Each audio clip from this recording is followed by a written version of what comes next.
نبی اکرم صلی اللہ تعالی علیہ وسلم کی خدمت عالی مرتبت میں عرض کیا، صحابی نے سنن ابو داؤد شریف میں حدیث ہے، عرض کی یا رسول اللہ صلی اللہ تعالی علیہ وسلم، میرے والدین چلے گئے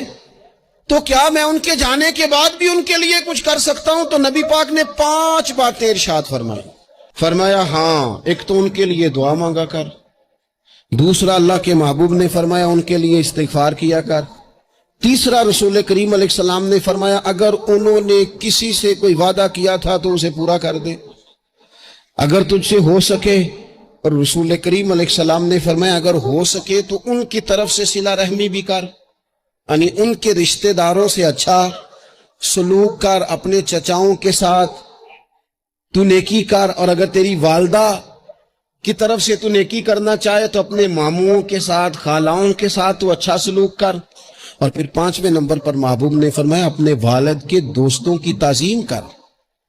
ان کے لیے تیرے دل میں اچھے جذبات ہوں، تو اکرام کر دوستوں کا۔